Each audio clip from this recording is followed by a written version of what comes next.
Hello, everyone. Welcome back once again. I'm Nicodemus Kane. Today is August the 15th of 2022. August the 15th. Yet another day that I should know something. Actually, I think August the 15th is somebody's birthday. One of my family members' birthday. I should know, but I don't know. My grandfather, maybe?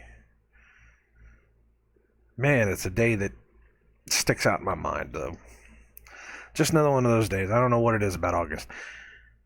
Anyways, today we're going to read Isaiah 30.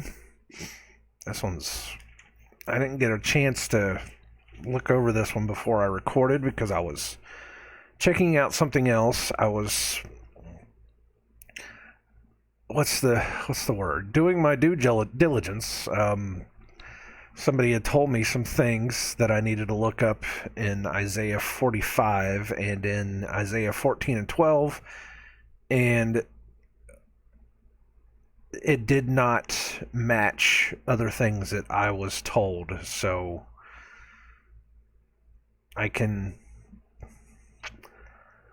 How do you want to say that? I can throw that out, I guess?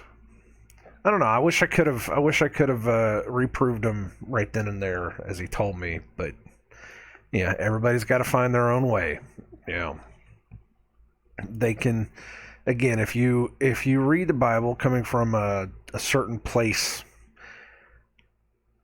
especially if there is an outside influence that can tell you that certain things in the book mean this and mean that, you could very easily take one thing to mean another. And I think the guy I was talking to may not have had it perfect. I don't know. I'll have to have more discussions with him. It was a flat Earth meetup in North Vernon. New Vernon. You hear me? North Vernon, Indiana. It's really small. Mark Sargent was actually supposed to be there, but I don't know why. I didn't even bother to ask. I didn't even bother to ask why Mark wasn't even there. It was so good to be able just to have, like-minded people to talk to. There was maybe 9 of us, a couple people that were there I happened to see at the meetup that we had in Indianapolis, which was nice. So, there were some familiar faces, but we had some good talks, and we got to talk about some things, and there was some things that I learned and some things that I was able to pass on. It was good. It was good just to be able to get out and just, have those talks. There was, like I said, there was one guy that was, he was referencing some things that I couldn't prove right then and there. I didn't want to pull my phone out and start reading Bible verses. But I said I would look into it and I would see what it is. And I mean, I'm sure that there might be some more stuff that I need to look at, but I couldn't find it when I looked right now. Maybe he's got something else that he knows. I'm not even going to repeat it because I don't think it's worth looking into. I can just say that for my information, it doesn't jive. So I'm not here to get too crazy theological on anybody, and I'm not here to disprove anybody's doctrines. I am just here to try and understand the truth, read what the book says and try to follow through with it. Let me go ahead and make sure I got my concordance pulled up, because maybe that's a part of it too. It's maybe we have to,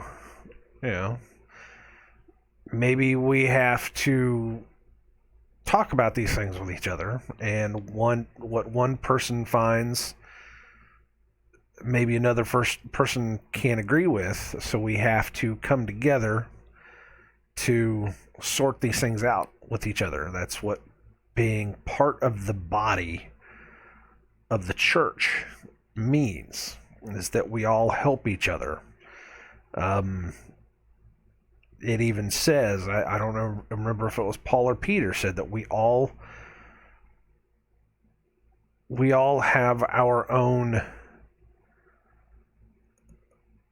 wisdom and understanding that we can bring to the table so that we can all become one. Because if it was just one guy that had everything, if it was just one person that had all the information, had all the knowledge, had had everything that he needed to know, what use would that be for the rest of us? That one guy is going to get saved. That one guy knows everything. He's going to get it. He's going to have it. He's going to go. What use does that tell us for the rest of us? It's not going to do any use whatsoever, because we're all going to look at him and he's going to say one thing. We're going to be like, yeah, but what about this? And he's going to say, well, I know this, and that doesn't jive with what we have. So having everybody in the church, in what you could call the body of Christ, have different information that they can find and they can show to another, that brings us all together. That helps us all understand and learn. It's not just one guy going off spouting anything, because that's going to be useless to the rest of us. We're all going to have something, some kind of way of understanding it or teaching it or whatever. Yeah, everybody's got their own little thing. But when we all come together, we're all lifted up because of it.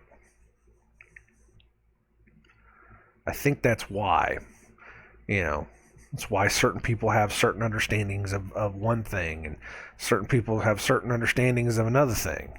I'm not saying that they're right or wrong.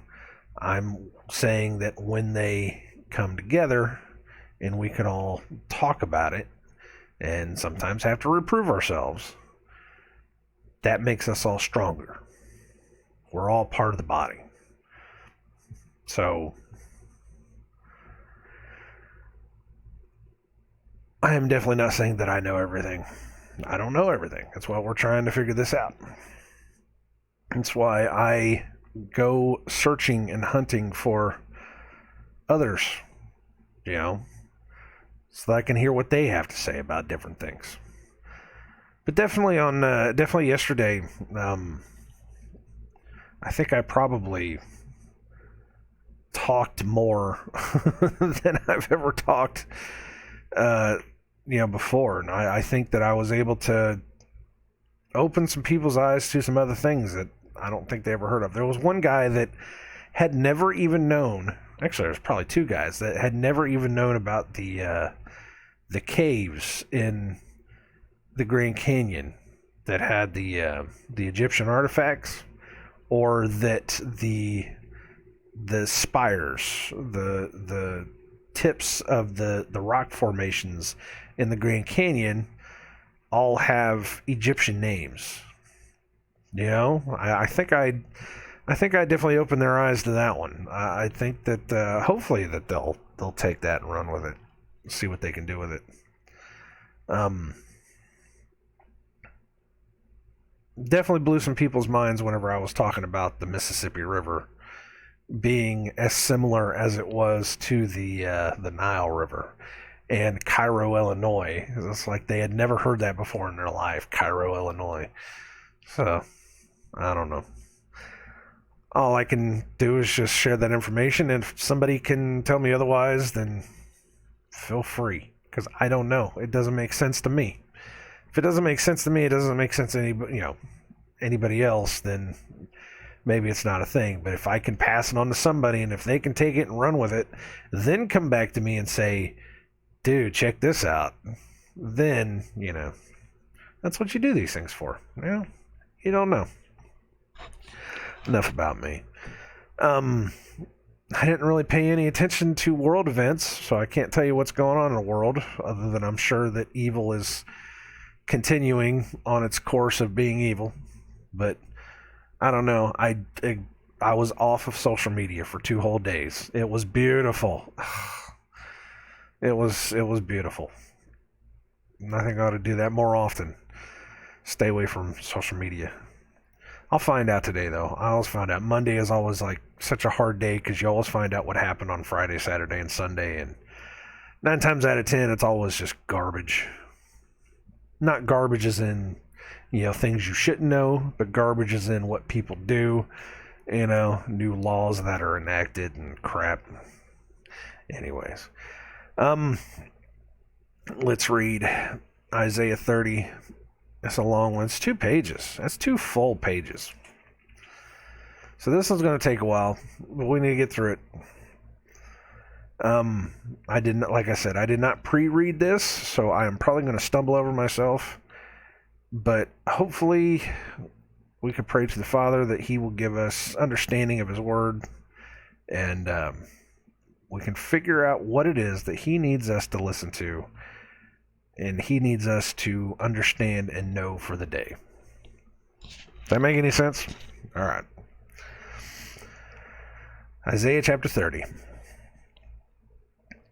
Woe to the rebellious children, saith the Lord, that take counsel, but not of me, and that cover with a covering, but not of my spirit, that they may add sin to sin, that walk to go down into Egypt, and have not asked at my mouth, to strengthen themselves in the strength of Pharaoh, and to trust in the shadow of Egypt. Therefore shall the strength of Pharaoh be your shame, and the trust in the shadow of Egypt your confusion. For his princes were at Zoan, and his ambassadors came to Hanes. They were all ashamed of a people that could not profit them, nor be in help, nor profit, but a shame and also a reproach. The burden of the beasts of the south into the land of trouble and anguish, from whence come the young and old lion, the viper and fiery flying serpent.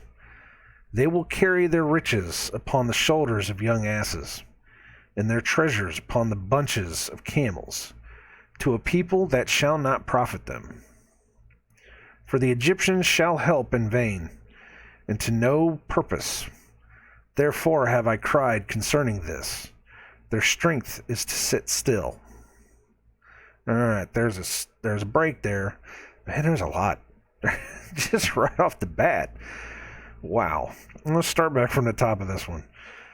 Woe to the rebellious children, saith the Lord, that take counsel, but not of me. Woe to the rebellious children that will not take my counsel, will not hear my word. And it gets better than that. And that cover with a covering, but not of my spirit, that they may add sin to sin. The rebellious children. We were talking about this yesterday, as a matter of fact. The prodigal child, the one that left. It was in a reference to how the Father will allow us to do what we want. He gives you the Spirit. It was more in concern of those that they will not hear. That it is like I was talking about, like, you will see the glaze come over a person's face when you're trying to tell them the truth. You'll just see it glaze over, and their eyes will just kind of just go blank. And somebody asked if that's a spirit, if that's either a spirit or a demon or something like that. And I said it's the spirit of God. It's that God will give them the spirit of not understanding because they choose to believe the lie. They choose to live in their unrighteousness. They don't want to hear it. And it became a thing of, it became a thing that we were talking about. They don't, God sends you this spirit because they don't want to hear it. He would rather you live free, not understanding the truth, not understanding righteousness, He doesn't want you to, but he lets you do that because he doesn't want to force you to do that. If he forced you to do it, he would not be a loving and caring God. That's why somebody had also said, well, that's why he stiffens and hardens people's necks. Whenever certain things happen, it's like, yeah, it's because he would allow you to have that. He wants you to come back in his own time, but if you don't want it, then he's going to allow it. He's going to allow you to go off and do the dirtiest, nastiest things in the world. He's not going to force you to see it. Satan wants to force you to see his way in any way, shape possible. Any way he possibly can. But God says, if you don't want this, I'm going to give you over to it. I'm going to let you see what you want to see. I'm going to let you do what you want to do. But when you're ready to come back, you come back. It's the prodigal son. It's the son that went off. He said, give me my inheritance. I'm going to go out. I'm going to spend it all. I'm going to do whatever I want. And you can't tell me otherwise. So the father said, okay, fine, go. You go. And when you learn the truth, you come back. So he goes off. He spends all his money. He has all his fun. Realizes that he wasted his life whenever he wakes up in the pigsty. Or, pigsty. The pig. What's the word? I can't think of the word now. The pig barn. He wakes up in the crap. Either way, he wakes up he wakes up with the pigs, and then he's like, oh, I get it now. I ruined it all. He comes back to his father, and his father throws him a party. And his brother gets mad at him. He's like, what are you doing that for? And he said, because my son came back. Because he came back. Because that's all I wanted, was for him to come back. I didn't force him to stay there. I'm not going to force him to stay here and do something against his will. He's got to find the truth in his own way. So he let him go. That's what God does to us. He lets us go. But he came back. He rejoiced over the fact that he came back. That's what God wants. When you're ready to come back to the truth, he'll give you the truth. He gives us the truth everywhere. In everything we do. Even the people that don't want to hear it, he will put the truth in their face. We talked about this yesterday too, is there is some kind of a spiritual aspect to all this to where we have to have the truth. Because God wants us to know the truth. No matter how much they lie to you, they have to show you the truth. Not only does it wash away the guilt of what they do to you, to absolve their conscience, but I think there's a spiritual aspect to it to where we have to know the truth so that we can all have it to be able to receive it. And that once we see the truth, once we take that journey down to the truth, then we can eventually find out that it all leads back to God. I was part of that. I say that myself all the time. It went from one conspiracy to another conspiracy to another conspiracy to another one, until eventually everything I saw was a lie, and the only truth I had left was God, was Christ. And it broke me down. But he allowed me to see all of that. So you will always get the truth. He will always show you the truth. He will always show you the way. It's whether you want to pick it up or not. And if you don't want to pick it up, then he will let you believe the lie. He will take the truth away from you. He will take it away from you so that you won't be able to see it. And that's why the Bible also says there will be those, it will be mother against father, son against, or mother against daughter, father against son. Everybody will be against each other because there will be people that want to see and there will be people that don't want to see, because God gives them the spirit of not seeing. We talked about this yesterday, or not yesterday, Friday. Was it Friday? For the Lord hath poured out upon you the spirit of deep sleep, and hath closed your eyes. The prophets and your rulers, the seers, hath he covered. the Lord hath poured out upon you the spirit of deep sleep. Now this, unfortunately, I wish I would have remembered this yesterday. That we read this on Friday. It came up a couple times, but I didn't actually say it because there was other people that were talking, and I lost it. But that's what that is. That's the Spirit. God gives you that Spirit. If you don't want to see it, He'll give it to you.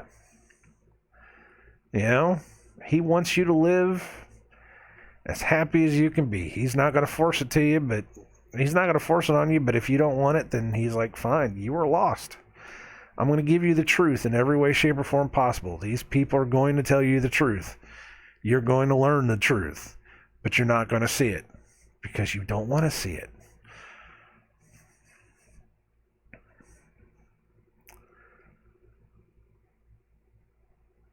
Where are we going with this?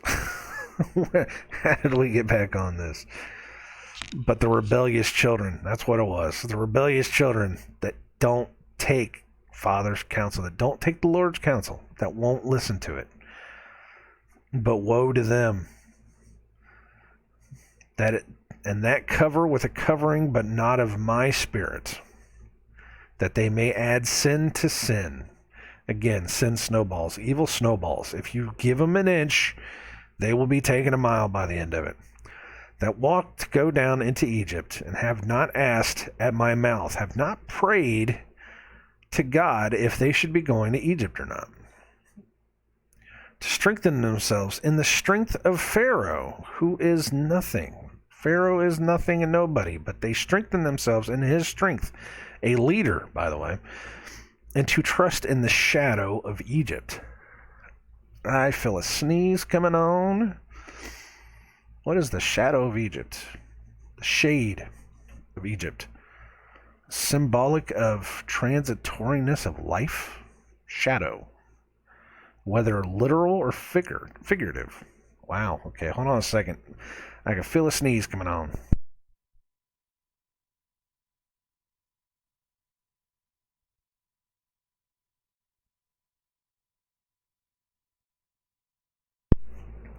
Who trust in the shade as protection of Egypt. Okay. Therefore shall the strength of Pharaoh be your shame, and the trust in the shadow of Egypt your confusion. I love that word. Every time you talk about confusion, confusion comes from Satan. There is nothing confusing about God's word if you really truly want to understand it. God is not the author of confusion. Everything makes sense if you ask him to give you the understanding. But if you want to come into it just on the surface of it, it can become confusing. That's what I think that, me and the guy I was talking to yesterday, I think that was, I think he was having some confusion over it. I didn't see it. Again, I'm not perfect by any means, shape, or form, but if I can come back into the Bible and read it for myself, for the verses that he showed me, and there was some other verses that I still haven't found yet, but if he can show it for me, or if he can show it to me, and if I can understand it, then yes, I will believe what he says. But for right now, I can't see it. So on the surface, it may seem confusing, but God is not the author of confusion. You have to read further into it. He talks in parables and allegories because he wants people to dig for the truth. It is the glory of God to hide a thing. It is the honor of kings to search a thing out. It all ties together. It's all just one. It's a perfect system from back to front. It's a perfect book. It's a perfect read if you really understand. And the best part is that if you ask him to help you, give you understanding of it, he will open up the Bible to you in ways you couldn't even comprehend, so that you could come out of it on the other side being saved, understanding everything that you can, just about everything that you can. There's still, I personally don't know everything, but it seems like every day more and more he gives me just a little bit more so that we can push on. That's why we've been reading this. That's why we've been reading it and why we go back over it. And the trust in the shadow of Egypt, your confusion. For his princes were at Zoan, and his ambassadors came to Hanes. Now we like to see what these words mean.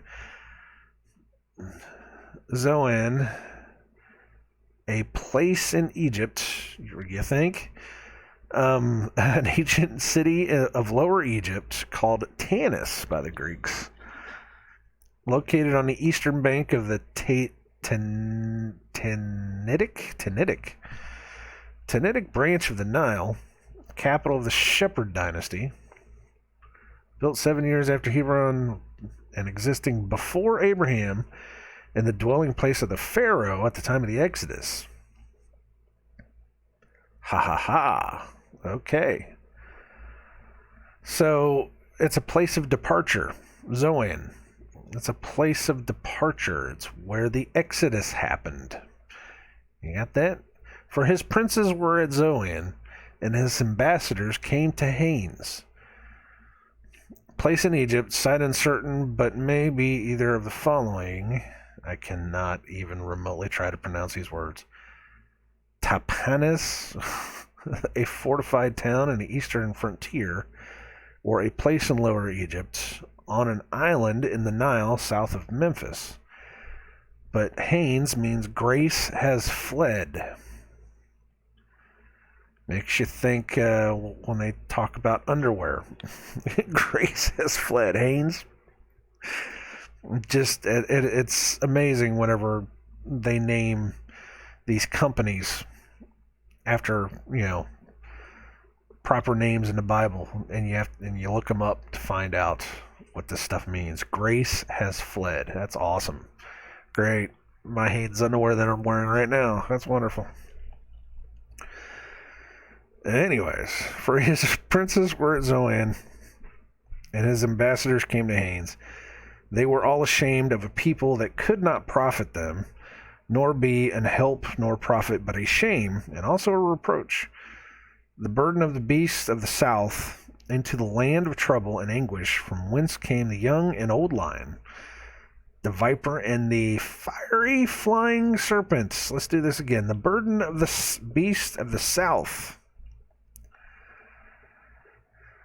The burden of the beasts of the south into the land of trouble and anguish, from whence came the young and old lion, the viper, and the fiery flying serpents.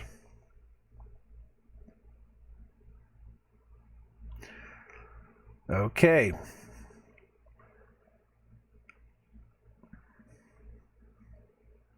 There is one country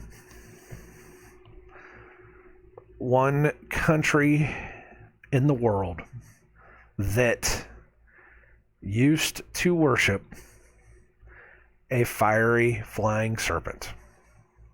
Now there's myths and legends of fiery flying serpents, of dragons all over the world.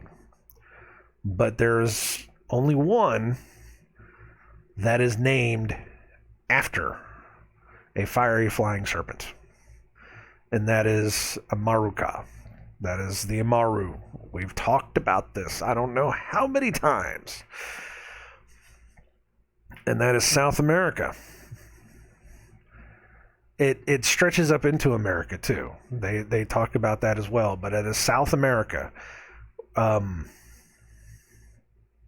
where they talk about it was a serpent that came down with wings, sometimes had fire on it, sometimes breathed fire, but it was a dragon that came down and gave these people knowledge and understanding and power.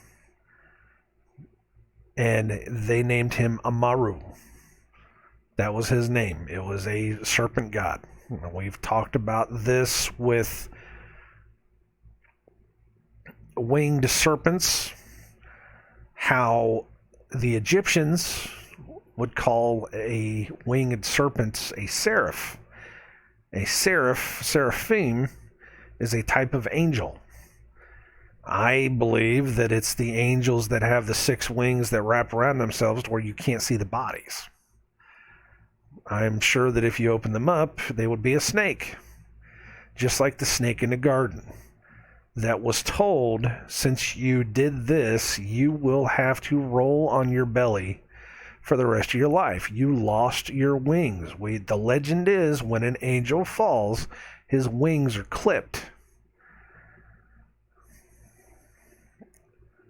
A seraphim comes down to the people of the world, gives them knowledge and understanding, gets his wings clipped, and is told, you have to crawl on your belly for the rest of your life and eat the dust of the land. And we have legends of fire-breathing. Sometimes they're on fire when they see them. These winged, plumed, that's what they're called, plumed serpents, the land of the plumed serpent, called the Umaru, Umaru-ka. We are talking about, in context, we are talking about those that took their counsel with the land of Egypt, the places and the cities in Egypt.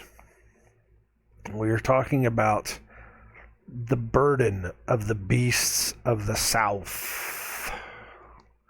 I'm not saying, I mean, it is interesting to say that America is Egypt.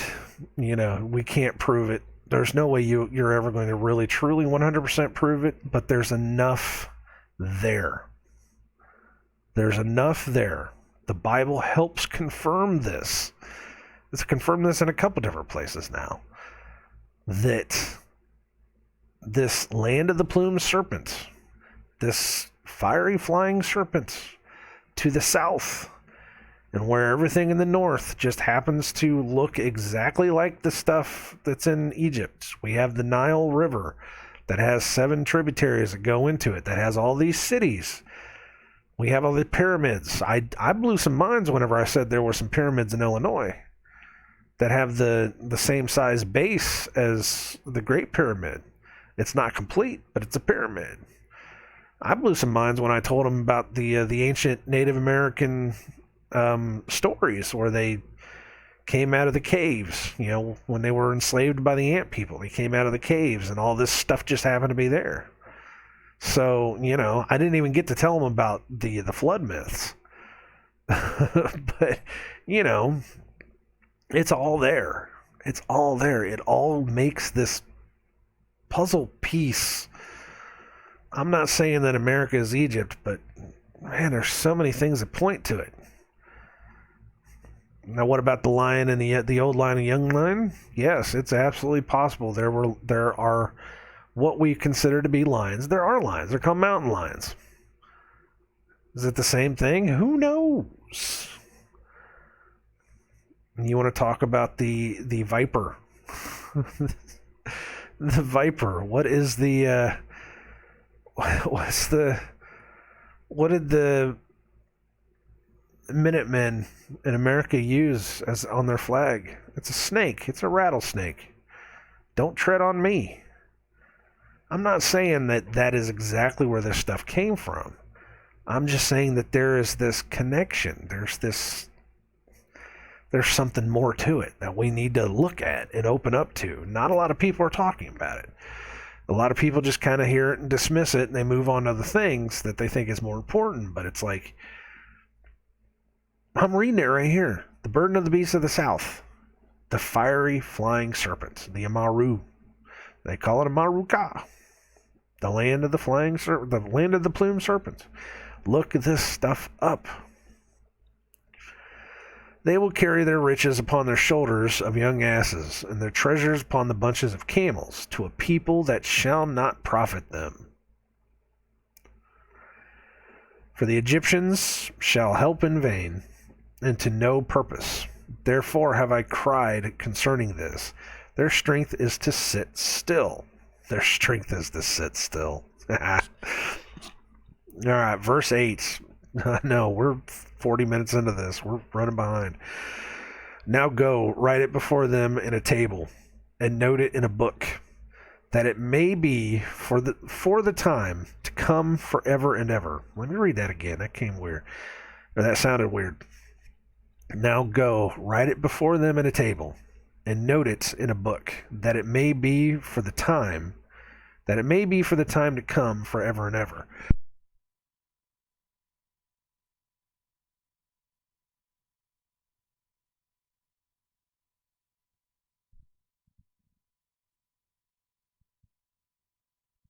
I found that sneeze I was looking for. I had a big sneeze yesterday in the car that just, rattled my brain. There goes my nose. So I guess the rest of this whole thing will be with me with a stuffed nose. That's awesome.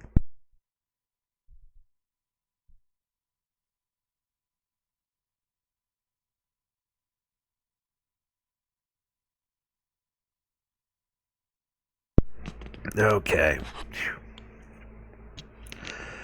Alright, verse 9. That this is a rebellious people, lying children, children that will not hear the law of the Lord, because they choose to live in their own unrighteousness.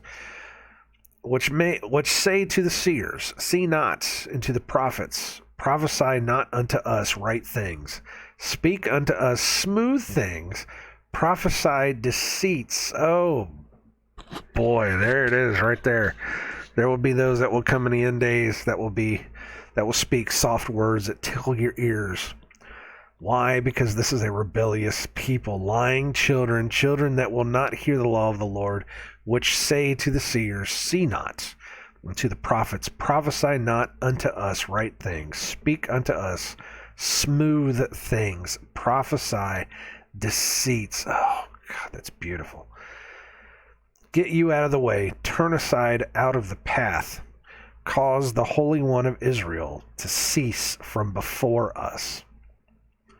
We will refuse God because we would rather have small, soft things. Wherefore thus saith the Holy One of Israel, because ye despise this word, and trust in oppression and perverseness. Oppression. I gotta see this one though. Because you trust in oppression, just oppression, extortion. You trust in it. You revel in it to be secure in. You are secure in oppression and perverseness. Wow. You want hard words? Wherefore thus saith the Holy One of Israel, because ye despise this word, and trust in oppression and perverseness, and stay thereon. Therefore this iniquity shall be to you as a breach, ready to fall, swelling out in a high wall, whose breaking cometh suddenly at an instant. And he shall break it as the breaking of the potter's vessel that is broken in pieces. He shall not spare, so that there shall not be found in the bursting of it a sherd to take fire from the hearth, or to take water withal out of the pit. For thus saith the Lord God, the Holy One of Israel, in returning in rest shall ye be saved. In quietness and in confidence shall be your strength, and ye would not. All you had to do was come back, but no, you're trusting in oppression and perverseness. Ugh. But ye said no, for we will flee upon horses. Therefore shall ye flee, and we will ride upon the swift. Therefore shall they that pursue you be swift. 1,000 shall flee at the rebuke of one. At the rebuke of 5 shall ye flee. Till ye be left as a beacon upon the top of a mountain, and as an ensign on a hill. 1,000 of you shall flee at the rebuke of one. At the rebuke of 5 shall ye flee. You will refuse to hear it so much. Just because one guy wants to rebuke you of what you're doing, of the evil that you're doing, you will flee. You will flee to the mountains. You will be the ones that will be going to the mountains to flee, that you will ask the mountains to come and cover you up so that nobody can see you. But you're going to be a sign. You're going to be the ones that are going to be shown. Look, those are the ones. They don't want to hear it. They don't want to hear it. They're going to have everything they had pulled out underneath them. Therefore this iniquity shall be to you as a breach ready to fall, swelling out in a high wall, whose breaking cometh suddenly in an instant, and it will break like a potter's vessel. You will hide yourself everywhere. You will run away from it everywhere you possibly can. But the wall you hide behind is nothing. You want to have all this stuff. This is why they're so sensitive now. They're so sensitive now that they have to have safe places. They cannot hear you even try to preach the truth. They will have others take you and force you out because they don't want to hear the truth. They trust in oppression and perverseness and stay thereon because they despise his word. They don't want to hear it. They don't want to hear the law. They don't want to trust in anything that God says. So much so that they will hide themselves behind walls that will break. So they run away. 1,000 will run away at the rebuke of just one. Man, that's heavy stuff. I thought Isaiah 29 was good. Isaiah 30 is even better. It's amazing stuff. Absolutely amazing stuff. Verse 18. And therefore will the Lord wait, that he may be gracious unto you. And therefore will he be exalted, that he may have mercy upon you. For the Lord is God of judgment. Blessed are all they that wait for him. Now, going back just a little bit.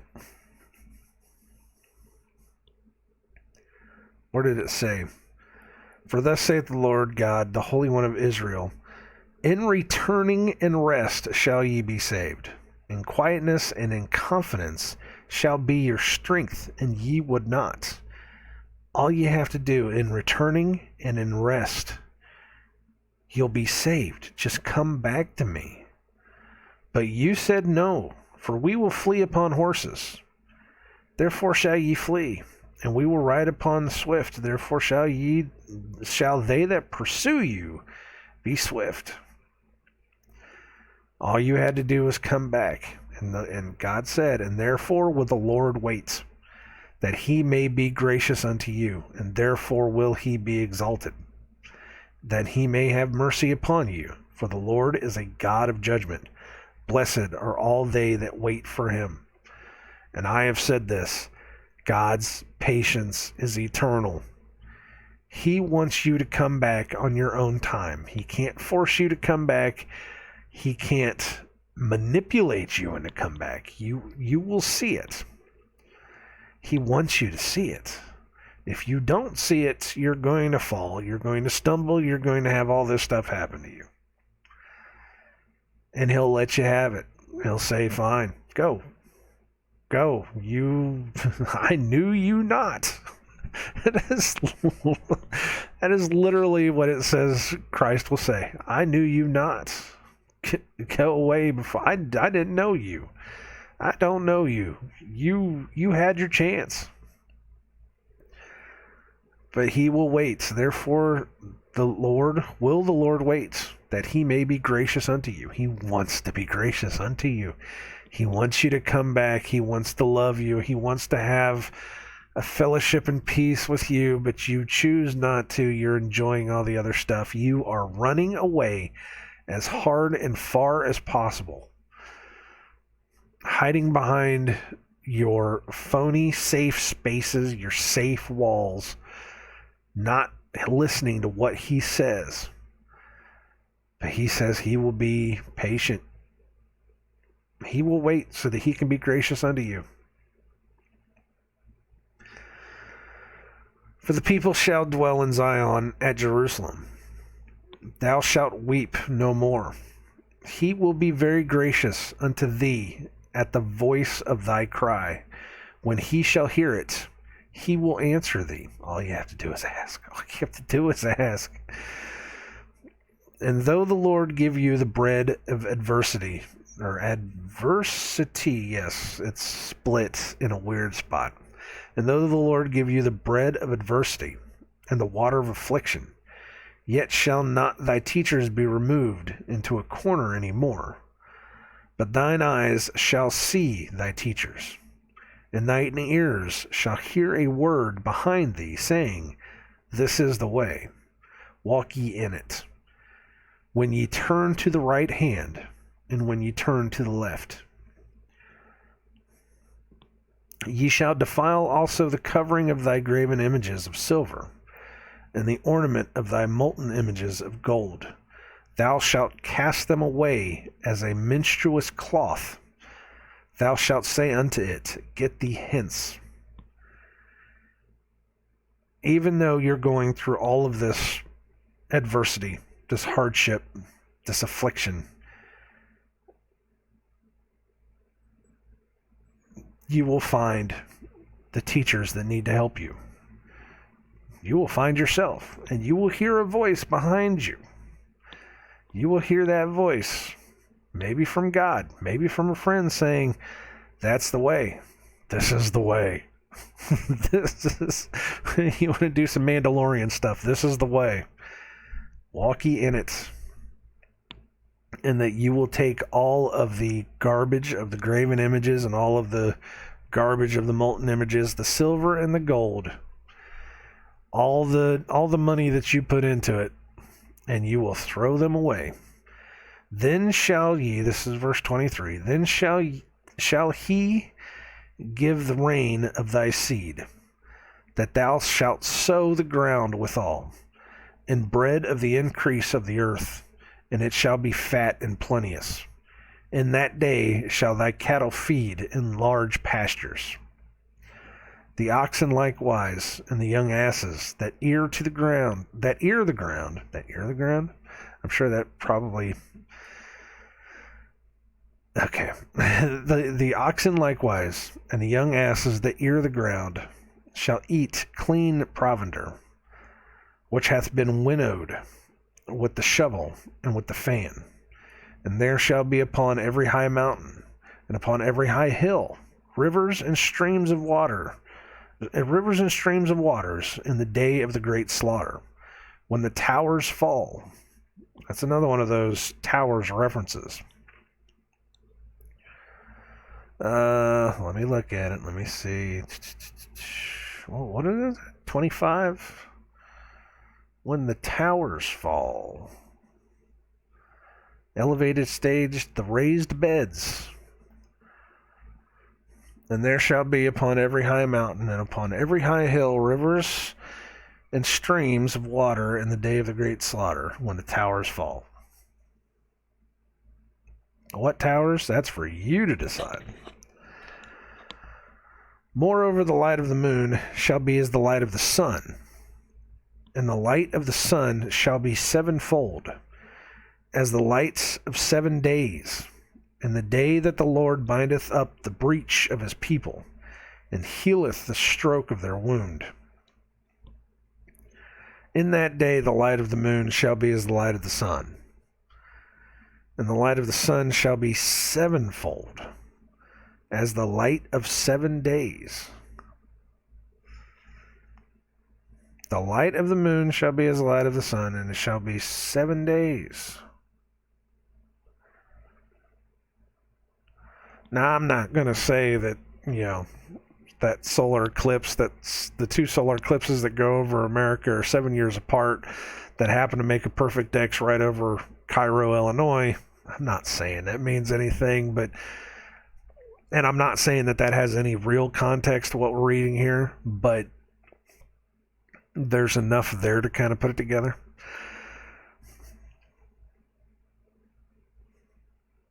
But anyways, after you come back and you defile all the graven images, you throw all the images away, you come back to God, then He will give you the rain for your seed. All of your cattle will eat properly. All of the everything shall come back to life, because He's taken it all away from you. Because you chose to be unrighteous. If you come back to Him, He will give everything back to you. It's kind of like the way it is now. How man has completely destroyed the world and continues to completely destroy the world. For all of the promises of man in saying, oh, we want to save the world, we want to help this, we want to help that, they keep churning out the same garbage that is constantly destroying the world. You ever notice that? We used to have, I talk about this all the time, they want to do recyclables. Oh, plastic is recyclable. We can recycle plastic all the time. It'll be great. They want you to jump through every hoop possible in order to recycle every bit of plastic that you can. And yet they only really recycle 10% of the plastic that can be recycled. They only get 10% of it at best. But you jump through the hoops and you think that you're going to help them do it, and then they want to talk about clean energy, and they want to talk about solar panels and all this stuff. And what they're doing is they're cutting down forests in order to put up solar panel farms. They're tearing out crops, fields of food, in order to put up solar panel farms. This does not benefit anybody. This hurts us more than it helps us. And once you build those solar farms, they're toxic.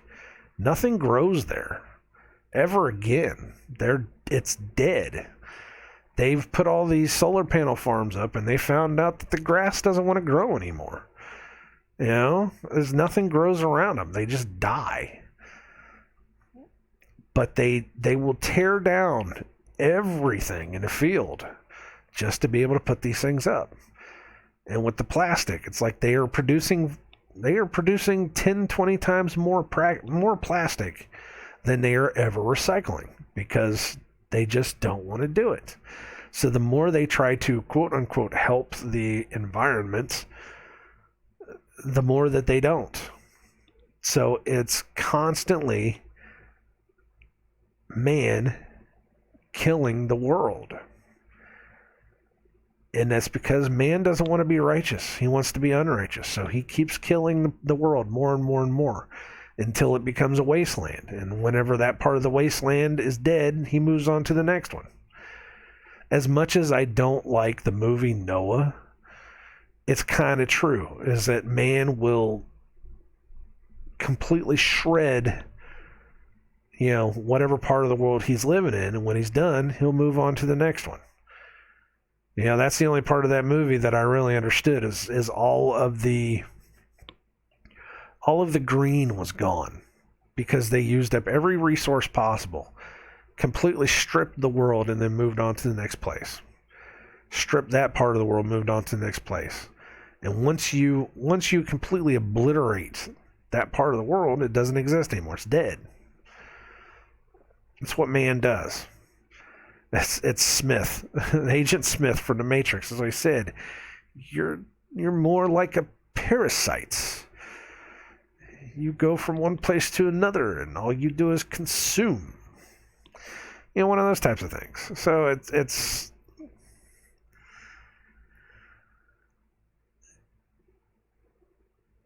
God lets man destroy the world, and man leaves nothing.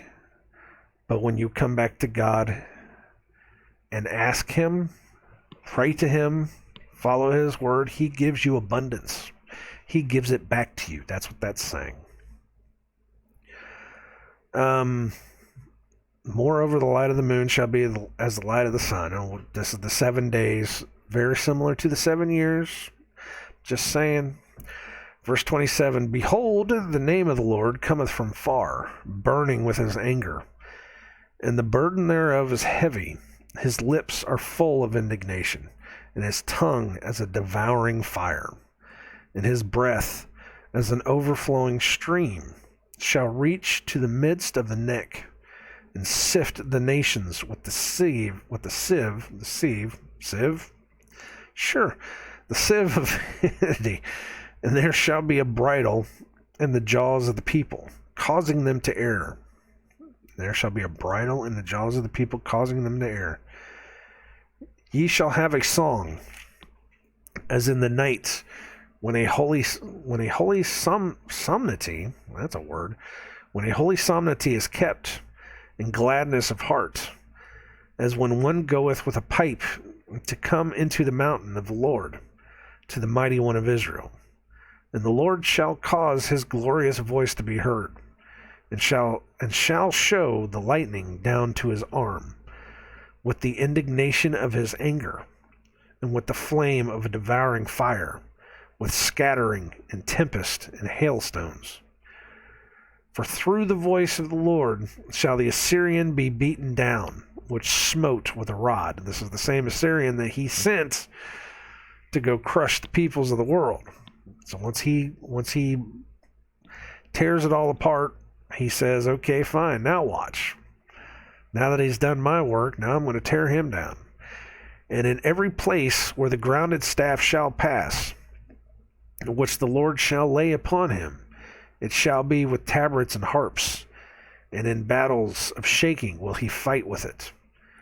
For Tophet is ordained of old, yea, for the king it is prepared. He hath made it deep and large.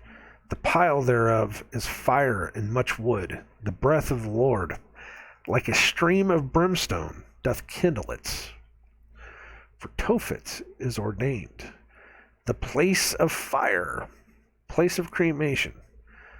For Tophet is ordained of old. It's a place in the southeast of the valley of the son of Hinnom, south of Jerusalem. It's the place of fire. Is it the fire? The eternal fire? For the place of fire is ordained of old. Yea, for the king it is prepared. He hath made it deep and large. The pile thereof is fire and much wood. The breath of the Lord, like a stream of brimstone, doth kindle it.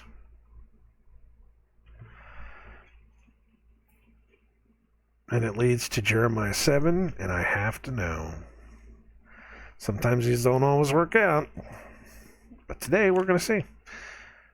Jeremiah 7:31, and they have built the high places of Tophet, which is in the valley of the son of Hinnom, to burn their sons and their daughters into fire, which I commanded them not. Neither came it into my heart.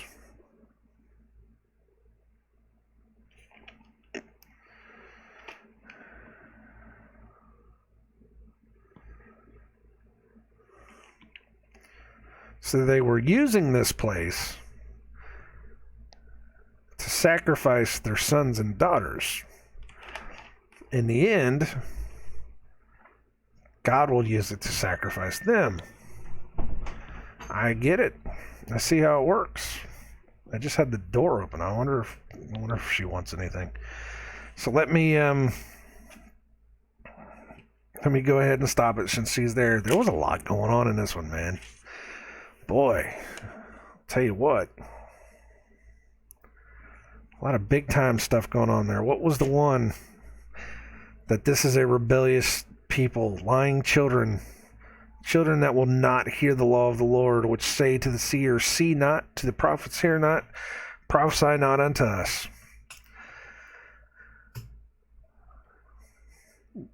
They want it. It has been shown over and over and over again.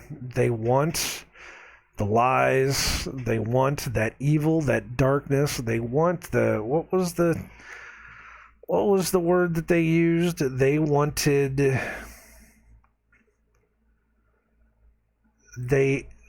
because ye despise this word and trust in oppression and perverseness. Wow. They would rather believe the lie than hear the truth because they choose that. That's what they want. And God gives it to them. But his patience, he will wait, and therefore will the Lord wait, and that he may be gracious unto you, and therefore he will be exalted. That's the whole thing. The whole thing. This whole thing, not to mention the burden of the beast of the south, that flying serpent of the south. There's stuff going on there, man. There really is. But to take away from the whole thing, though, the takeaway from the whole thing is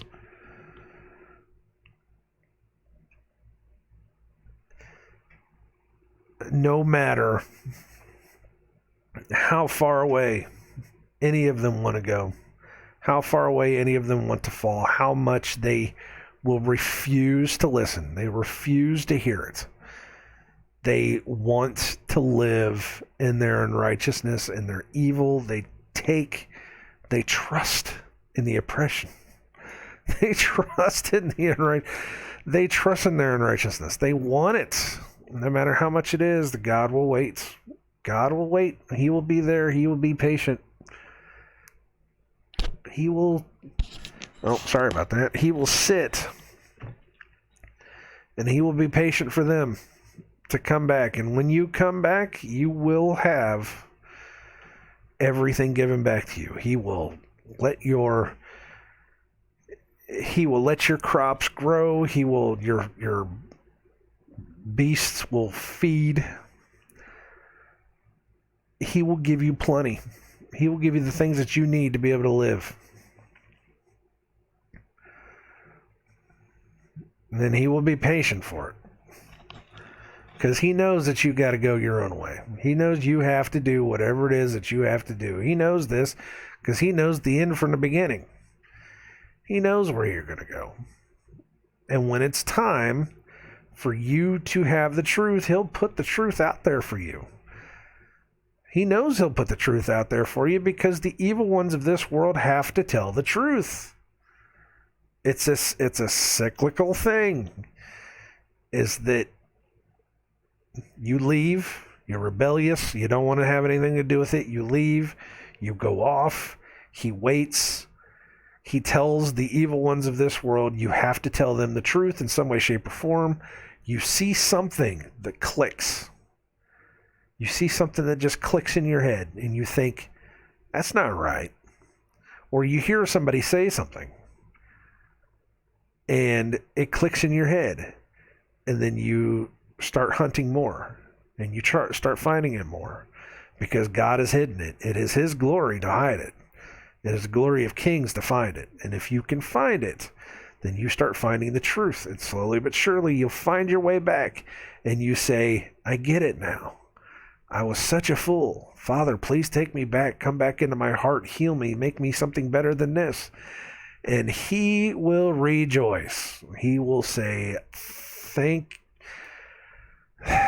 everything in the world that I have you come back to me. I didn't force you to do it, but I showed you one way, shape, or form. And now you're back to me, and I will give you everything I gave you before plus.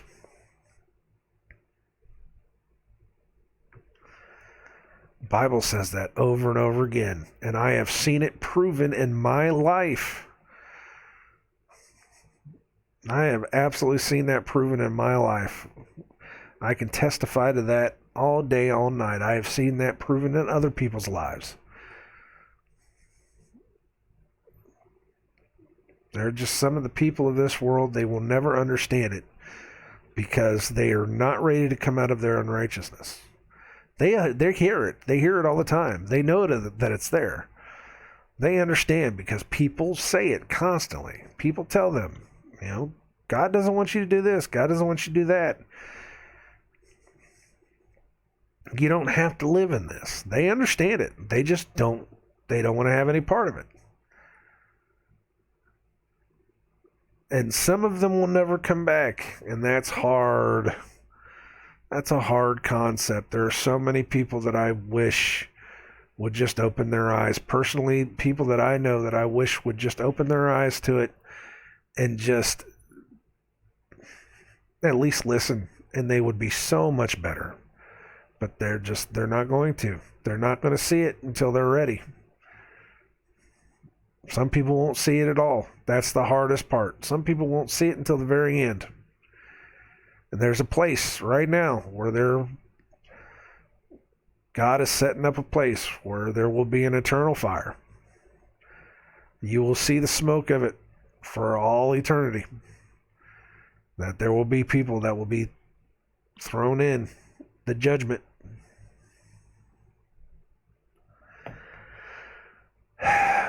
Nah, I don't have anything else other than that. This was an amazing teaching today. Thank you, Father.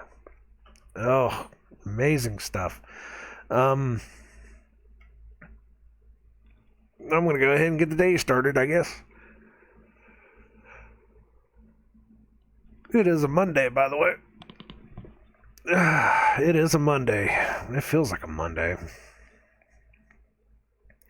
So, I shall talk to you all later, probably tomorrow. And,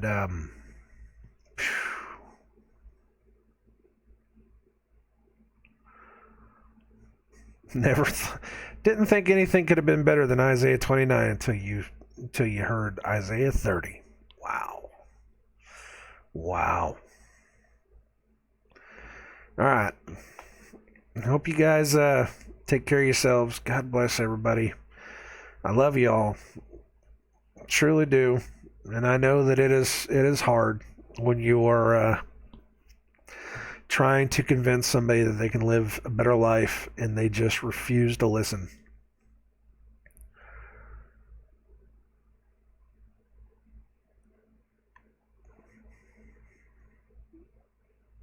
But God is working on it. You're not alone. He's helping you out. So you just have to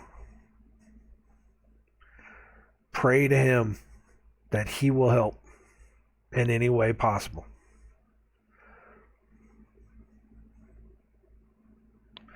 All right. Catch you guys later.